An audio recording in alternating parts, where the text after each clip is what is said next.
નમસ્તે વિદ્યાર્થી મિત્રો, કેમ છો? મજામાં ને? ધોરણ 7 વિષય હિન્દી પ્રકરણ 3 સચ્ચા હીરા. વિદ્યાર્થી મિત્રો, આપણે પહેલી કવિતા જોઈ હતું, એની અંદર આપણે જોયું હતું કે દરેકે ભણી ગણીને એક સારા માણસ બનવાની જરૂર છે. તો બીજા પાઠમાં આપણે શું જોયું હતું? તો બીજા પાઠમાં આપણે જોયું હતું કે ભણવાના સાથે સાથે આપણે સારા ગુણ પણ હોવા જોઈએ. એક સારા નાગરિક હોવા માટે, એક આદર્શ આપણે પ્રસ્થાપિત કરવા માટે સારા ગુણો આપણા ચારિત્રની અંદર હોવા જરૂરી છે. તો આગળનો જે પાઠ છે સચ્ચા હીરા, તો આપણા જીવનની અંદર જે ગુણ હોય તો આપણે એને કેવી રીતે બીજા માટે મદદરૂપ કરી શકીએ છીએ, એનો ઉદાહરણ અહીંયા આપેલું છે. એક નાનકડી વાર્તા છે કે આપણા જીવનની અંદર પણ આપણે પોતાના પરિવાર માટે, પોતાના માતા પિતા માટે આપણે કેટલું કરી શકીએ છીએ, આપણું કર્તવ્ય શું છે, એ આ પાઠમાંથી આપણને ભણવા મળે છે. તો વિદ્યાર્થી મિત્રો, આપણે પાઠ શરૂઆત કરવાના પહેલાં એના સમજૂતી મેળવવાની રહેશે. समझूती में આપણે જોઈએ, कुछ लोगों के पास ज्ञान की कमी नहीं होती, परंतु किसी का दुख या पीड़ा दूर करने में वे रुचि नहीं लेते. इसके विपरीत कुछ लोगों में विशेष ज्ञान या गुण नहीं होता, पर वे कर्मवीर होते हैं. उनमें ऊंचे दर्जे का सेवा भाव होता है. वास्तव में ऐसा सेवा भाव वाले कर्मवीर ही सच्चे हीरे होते हैं.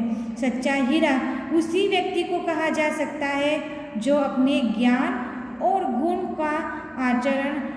को आचरण में लेता है. आचरण यानी कि हमें वह हमारे जीवन में प्रत्यक्ष रूप में करना चाहिए. वर्तन, हमारा जो वर्तन होता है, व्यवहार होता है दूसरों के प्रति, वह हमें सेवा भाव से रखना चाहिए. यहाँ शब्दार्थ भी दिए हीरा यानी नररत्न. नर એટલે કે મનુષ્યની અંદર જે સારા ગુણોવાળા વ્યક્તિ હોય એને હીરા પણ કહેવામાં આવે છે. बहुत अच्छा आदमी. चहचकना, पक्षियों का बोलना यानी चहकना. નીડ એટલે કે ઘોંસલા. જગત, કુએ કા ચબૂતરા. તમે બધા ગામડામાં રહેતા હો તો ગામડાની અંદર તમારા કૂવો હોય તો આજુબાજુમાં આવી પારી કરેલી હોય છે, એને જગત કહે છે. કંઠ, ગલા, આવાજ. ચાવ, પ્રબલ, ઈચ્છા यानी लगन. प्रशंसा, तारीफ. बराबरी, तुलना, समानता या समता. शक्तिशाली यानी बलवान. पछड़ना એટલે કે પછાડના એટલે હરાના, दूसरों को हराना. आधुनिक એટલે કે आवर्चीन, नवीन. साक्षात એટલે प्रत्यक्ष. बृहस्पति એટલે देवों के गुरु. सरस्वती विद्या की देवी. निवास, घर, रहने का स्थान. टोकना यानी कि रोकना, पूछताछ करना. सहज એટલે सरल भाव से, नम्रता से. गंधर्व, देवलोक के गायक. हीरा, यहाँ अच्छा बेटा અને नररत्न. लाडला, प्यारा, दुलारा. सामर्थ्य, बल, योग्यता. श्लोक, संस्कृत काव्य की पंक्तियाँ. उच्चारण, बोलना. विराजमान होना, बैठना. गदगद भावपूर्ण. प्रकृति, स्वभाव. लाल, एक कीमती पत्थर, प्यारा बेटा. यहाँ पर हमने प्यारा बेटा तरीके एनो उपयोग थाय छे. वृद्ध એટલે કે बूढ़ी. मुहावरे और उसके वाक्य में प्रयोग. इधर उधर की बातें करना, गप्पे लगाना, व्यर्थ की बातचीत करना. इधर उधर की बातें करते हुए तीनों मित्र घर पे लौट आए. लाखों में एक होना, विशिष्ट होना. वाक्य, गांधी जी जैसा नेता लाखों में एक होता है. मन होना, इच्छा होना. दादी जी का मन रसगुल्ले खाने का हो गया. बराबरी करना, मुकाबला करना. हमारे गांव के पहलवान की बराबरी कोई नहीं कर सकता. पछाड़ देना, हरा देना यानी गिरा देना. दुबले पतले युवक ने कुश्ती में पहलवान को पछाड़ दिया. कंठ में सरस्वती का निवास होना. पढ़ाई लिखाई में बहुत तेज होना. लड़की, इतनी होशियार है कि जैसे उसके कंठ में सरस्वती का निवास हो. गोद का हीरा होना यानी प्यारा बेटा। वह होनहार लड़का सचमुच अपनी माँ की गोद का हीरा था। गदगद स्वर में कहना, अत्यंत आनंदित होकर कहना। माँ ने गदगद स्वर में कहा कि उसका बेटा लाखों में एक है। आगे देखिए, सच्चा हीरा होना, अच्छा आदमी होना, प्रशंसा करने लायक व्यक्ति होना। भारत माता का हर सपूत अच्छा हीरा है। तो विद्यार्थी मित्रों बधाए शब्दार्थ मुहावरे नोटમાં લખવાનું રહેશે। હવે આપણે આગળ પાઠને शुरुआत કરીશું। तो प्रस्तुत कहानी में व्यक्ति के ज्ञान के साथ साथ उसके कर्मों को भी महत्व दिया गया है। अच्छा ज्ञान, अच्छी बातें हैं, लेकिन वह आचरण में नहीं है तो वह निरर्थक है। इस बात को रोचक तरीके से प्रस्तुत किया गया है।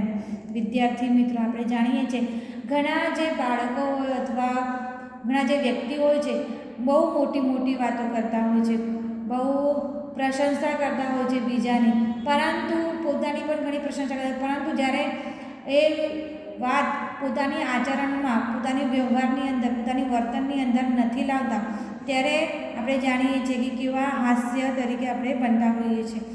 તો આવી રીતે આપણે ખાલી જ્ઞાન જ આપણા જીવનની અંદર હોવું જરૂરી નહીં, પરંતુ એના સાથે સાથે આપણે કર્મને પણ આપણે મહત્ત્વ આપવાનું હોય છે। આપણા કર્તવ્ય શું છે, કર્તવ્ય પ્રત્યે આપણે કેટલા કર્તવ્યનિષ્ઠ છે એ પણ આપણે ધ્યાનમાં રાખવું જરૂરી છે। જીવનની અંદર આપણે પોતે આપણા પરિવાર માટે, આપણા દેશ માટે કેટલું આપણે કર્મ કરી શકીએ છીએ અને બીજાને સેવા આપી શકીએ છીએ એ આપણે ધ્યાનમાં રાખવાનું છે। પોતે પણ જે સારી બાબત હોય આપણે આચરણમાં લાવવાની રહેશે। તો અહીંયા એક નાનકડી કહાની આપેલી છે। सूर्य अस्त हो रहा था, पक्षी चहचहाते हुए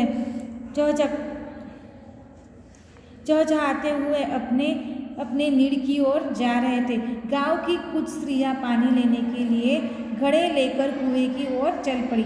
पानी भरकर कुछ स्त्रियां तो अपने घरों की ओर लौट गई, पर उनमें से चार कुछ कुएं की पक्की जगह पर बैठकर आपस में इधर उधर की बातें करने लगी। बातचीत करते करते बात बेटों पर आ पहुंची। उनमें से एक की उम्र सबसे बड़ी लग रही थी। वह कहने लगी, भगवान सबको मेरे बेटे जैसा बेटा दे। मेरा बेटा लाखों में एक है। उसका कंठ बहुत ही मधुर है, वह बहुत अच्छा गाता है। उसके गीत सुनकर कोयल और मैना भी चुप हो जाती है। लोग बड़े चाव से उसका गीत सुनते हैं। तो विद्यार्थी मित्रों અહીંયા ચિત્ર દેખાય છે। ચિત્રની અંદર આ કૂવા દેખાય છે અને એના જે પારી કરેલી છે એના ઉપર સ્ત્રીયા બેઠેલી છે। બધા પોતપોતાનું પાણી ભરીને બહાર નીકળી ગઈ છે। તો ચાર સ્ત્રીયા આપણને અહીંયા દેખાય છે। તો અહીંયા શરૂઆતમાં કીધું છે કે જ્યારે સૂર્ય અસ્ત હો રહા હતા, સૂર્ય અસ્ત यानी કે સાંજ જ્યારે થાય છે ત્યારે બધા પક્ષીઓ પણ પોતાના ઘરે પાછા ફરતા હોય છે। નીડકી ઓર એટલે કે પોતાના ઘરની ઓર, પોતાના ઘોંસલાની ઓર જા રહે हैं। તો આવી રીતે પોતપોતાની ઘરે જ્યારે સૂર્યાસ્ત થાય છે ત્યારે બધા પોતપોતાની ઘરે પાછા વળતા હોય છે।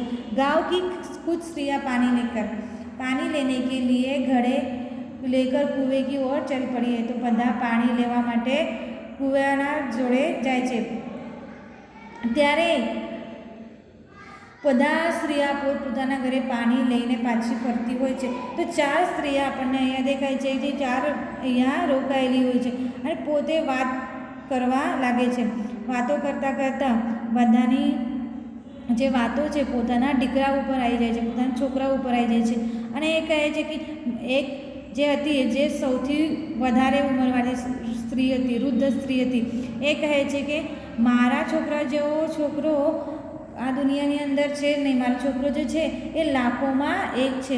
એનો જે કંઠ છે બહુ જ મધુર છે અને એ જ્યારે ગાય છે ને તો કોયલ અને મૈના પણ ચૂપ થઈ જાય છે અને લોકો એના ગીત સાંભળવા માટે બહુ ઉત્સાહિત હોય છે। ચાવશે એટલે બહુ લગન છે। તો આવી રીતે બધા જે સ્ત્રીઓ હતા પોતાના દીકરાની વાતો કરવા લાગી। उसकी बात सुनकर दूसरी स्त्री का मन हुआ कि वह भी अपने बेटे की प्रशंसा करे। उसने पहली स्त्री से कहा, मेरे बेटे की बराबरी कोई नहीं कर सकता। वह बहुत ही शक्तिशाली और बहादुर है। वह बड़े बड़े बहादुरों को भी पछाड़ देता है।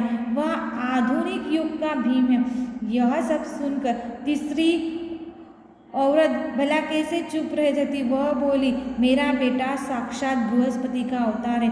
वह जो कुछ पढ़ता है एकदम याद कर लेता है। ऐसा लगता है मानो उसके कंठ में सरस्वती का निवास हो। तो જ્યારે પહેલી સ્ત્રીએ પોતાના દીકરાની વાત કરી ત્યારે બીજી પણ પોતાના છોકરાના પ્રશંસા કરવા લાગી છે અને તરત જ એ પણ કહે છે કે મારો જે છોકરો છે ને તો એને કોઈ બરાબરી કરી શકતા નહીં, એ બહુ શક્તિશાળી છે, એ આધુનિક યુગનો ભીમ છે એમ કહીને પોતાના છોકરાને બહાદુરીથી બીજાને પ્રચાર કરતી હોય છે। यह सब सुनकर तीसरी औरत भले कैसे चुप रह सकती है। तो तीसरी जे स्त्री હોય છે એ કેવી રીતે ચૂપ રહી શકે છે?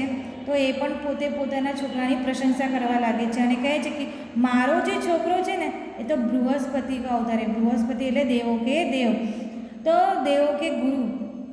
તો જે એકદમ કોઈ પણ વસ્તુ જે જ્યારે વાંચે છે અથવા સાંભળે છે તો એ એના એકદમ યાદ કરી લેતો હોય, જે સ્મરણ શક્તિ બહુ જ સારી છે અને એમ લાગે છે કે એની કંઠની અંદર સરસ્વતીનું નિવાસ છે। તો વિદ્યાર્થી મિત્રો આટલા સુધી બધાએ ફરીથી આ કહાની વાંચી લેવાની છે।